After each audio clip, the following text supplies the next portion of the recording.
Pandian store. அடுத்து என்ன நடக்க போகுது அப்படின்னா, இங்க பாண்டியன் குடும்பத்துல இருக்கிற எல்லாருமே ரொம்ப சந்தோஷமா இருக்காங்க. கோமதி மட்டும் இன்னமும் பொண்ணு வீட்டுக்காரங்க மட்டும் வராம இருக்காங்களே அப்படின்னு ஒரு பயத்தோட இருக்காங்க. இங்க பாண்டியன் வீட்டு பொண்ணு வீட்டுக்கு கால் பண்ண சொல்றாங்க.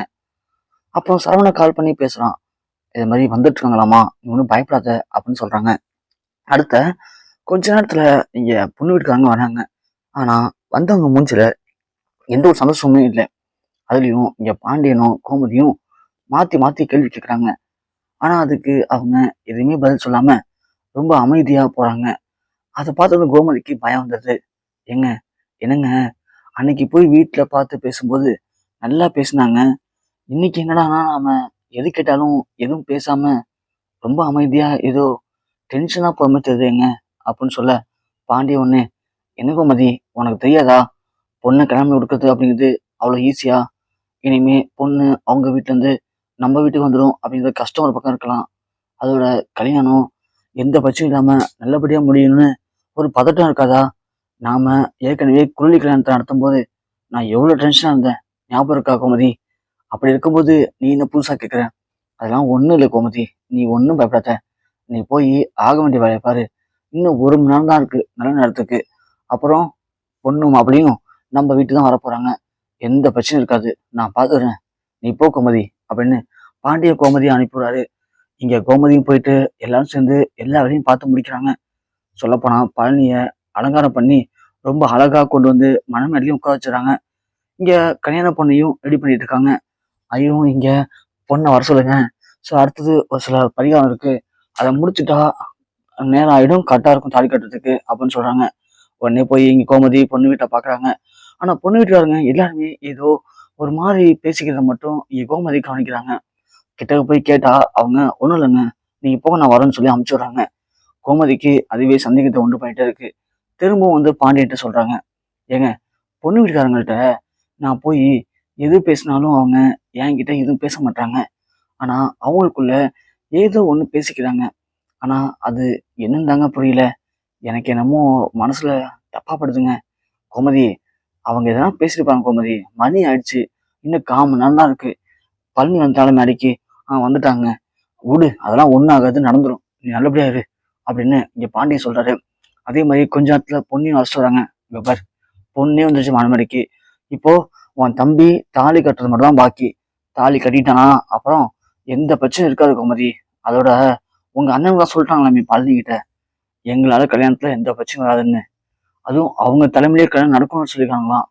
அப்படி இருக்கும்போது வேற யாரு கோமதி பிரச்சனை பண்ண போறா? அதெல்லாம் ஒண்ணும் இல்லை கோமதி, நீ எதுவும் பயப்படாம நீ போ, பாத்துக்கலாம் அப்படின்னு இங்க பாண்டிய சொல்றாரு. கோமதியும் போயிடுறாங்க. கரெக்டா தாலி கட்டுற நேரத்துல டக்குன்னு கல்யாண பொண்ணுடைய அப்பா அம்மா வந்து இந்த கல்யாணம் நடக்காது, வேண்டாம் அப்படின்னு சொல்லி பொண்ணை கூட்டிட்டு வெளியே கிளம்புறாங்க. பாண்டியனும் போயிட்டு அவங்கள்ட்ட பிரச்சனை பண்றாரு. இங்க பாருங்க, உங்களுக்கு என்ன ஆச்சு, எதுக்கு வேண்டாம்னு சொல்றீங்க, என்ன பிரச்சனை உங்களுக்கு சொல்லுங்க. இல்லைங்க, இப்படியாப்பட்ட குறை உள்ள பையனை நான் கல்யாணிக்க முடியாது, வேணாங்க. என்ன குறைங்க பையன் மாப்பிள்ளைக்கு, என்ன குறை சொல்லுங்க. அதெல்லாம் ஒண்ணும் இல்லைங்க, சொல்ல முடியாதுங்க. ஏன் உங்களுக்கு தெரியாதா? நீங்க தானே எங்களை ஏமாத்தணும்னு நினைச்சீங்க. அப்படி இருக்கும்போது எதுவும் தெரியாம நடிக்கிறீங்க. எப்படி உங்களுக்கு மனசு வந்துச்சு? நீங்க தானே 2 பொம்பளை பிள்ளை பெற்று வச்சிருக்கீங்க, அவங்களுக்கு இப்படி ஒரு மாப்பிள்ளை கல்யாணம் வைப்பீங்களா அப்படின்னு அந்த பொண்ணுடைய அப்பா பேச பாண்டியவனே கடுப்பாக்கி, இங்க பாருங்க, நீங்க தேவையில்லாம பேசிட்டு இருக்கீங்க. என்ன குறை அவனுக்கு, என்ன குறை, என்ன குறையா? ஏங்க, வெளில போய் பாருங்க, ஊரு ஃபுல்லா போஸ்ட் அடிச்சு ஒட்டியிருக்காங்க, அப்ப கூட தெரியல உங்களுக்கு அப்படின்னு சொல்ல, உடனே சரவணன் வெளியே ஓட்டுறாரு. வெளியே ஓடி பார்த்தா ஒரு போஸ்டர் கிழிச்சு வர்றாரு. அப்பா இங்க பாருங்கப்பா அப்படின்னு பார்த்தா இதுல பழனிக்கு குழந்தை பெற்றுக்கிற எந்த ஒரு தகுதியும் இல்லை. அதோட அவனுக்கு ஒரு சில குறைபாடு, நோயெல்லாம் இருக்கு. அதனாலதான் அவனுக்கு பொண்ணு தர எல்லாருமே பயப்படுறாங்க அப்படிங்கிற மாதிரியும், பொண்ணு கொடுத்த அந்த பொண்ணுடைய அப்பாவுக்கு மனமார்ந்த நன்றி அப்படிங்கிற மாதிரிலாம் போஸ்டர் அடிச்சு ஒட்டியிருக்கு. அதை பார்த்து இங்க பாண்டியனே அதிர்ச்சாரு. உடனே பாண்டியன் சொல்றாரு, ஏங்க, இதெல்லாம் நம்பாதீங்க, இதெல்லாமே பொய்யுங்க, கட்டுக்கதைங்க அப்படின்னு சொல்றாங்க. இங்க பாருங்க, எது கட்டுக்கதை எது பொய்ன்னு என்னால இப்ப யோசிக்க முடியாது. எனக்கு என் பொண்ணோட வாழ்க்கை தான் முக்கியம். ஒருவேளை இதுல போட்டிருக்க மாதிரி கல்யாணத்துக்கு அப்புறம் எனக்கு தெரிய வந்துச்சுன்னா என் பொண்ணோட வாழ்க்கை எனக்கு வருது, வேணாங்க, இது சரிப்பட்டு வராது அப்படின்னு பொண்ணோட அப்பா சொல்ல, பாண்டி ஒண்ணு எவ்வளவு கெஞ்சி பாக்குறாரு. ஆனா அவங்க முடியவே முடியாதுன்னு அங்கிருந்து கிளம்புறாங்க.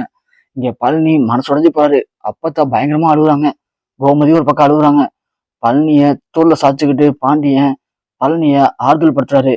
அப்போ கரெக்டா பழனியுடைய அண்ணனுங்க முத்துவேலும் சத்தியலும் உள்ள வராங்க. உள்ள வரத பார்த்ததும் பாண்டியனுக்கு ஒருவேளை இவங்க தான் கல்யாணத்தை நிப்பாட்டி இருப்பாங்களோ அப்படின்னு பயங்கரமா யோசிக்கிறாரு. கரெக்டா இங்க முத்து சத்தியம் வந்து, டேய் தம்பி பழனி, என்னடா அழுதுட்டு இருக்க? நாங்க தான் சொன்னோம்ல கல்யாணம் கண்டிப்பா நடக்கும்னு சொல்லிட்டு, அதுவும் எங்க தலைமையில. இப்போ ஒன்றும் இல்லடா, எங்களுக்கு தெரியும் பாண்டியன் இப்படிதான் பண்ணுவான்னு. நாங்களும் நைட்டு நோட்டீஸ் எல்லாம் பார்த்தோம்டா வெளியில, ஊர் ஃபுல்லா அடிச்சு ஒட்டிருக்கு. அப்பயே தெரியும் இந்த கல்யாணம் நடக்காதுன்னு.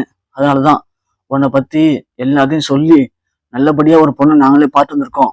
உனக்கு ஓகேனா இந்த பொண்ணை நீ கல்யாணம் பண்ணு பழனி, எந்த பிரச்சனையும் வராது அப்படின்னு இங்க சத்தியோட முத்து ஒரு பொண்ணை காட்டுறாங்க.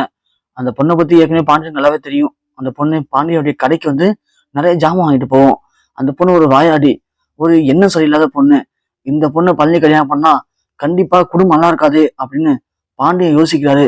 ஆனா அந்த இடத்துல பழனிக்கு வழியே இல்லை. அந்த பொண்ணு தான் கல்யாணம் பண்ணி ஆகணும் அப்படின்னு ரெட்ட மனசோட பழனி அந்த பொண்ணுகள் தாலி கட்டுறாங்க. அப்பதான் முத்து செல்வன் யோசிக்கிறாங்க, பாண்டியா, உன் கையாலேயே நீ சூனி வச்சுக்கிட்ட. இந்த பொண்ணால உன் குடும்பம் எப்படி ரெண்டு பட்டு எல்லாரும் பிரிஞ்சு தனித்தனியா போக போறீங்க மட்டும் பாருங்கடா அப்படின்னு சத்திவேலு இங்க மனசுக்குள்ள சந்தோஷப்படுறாரு.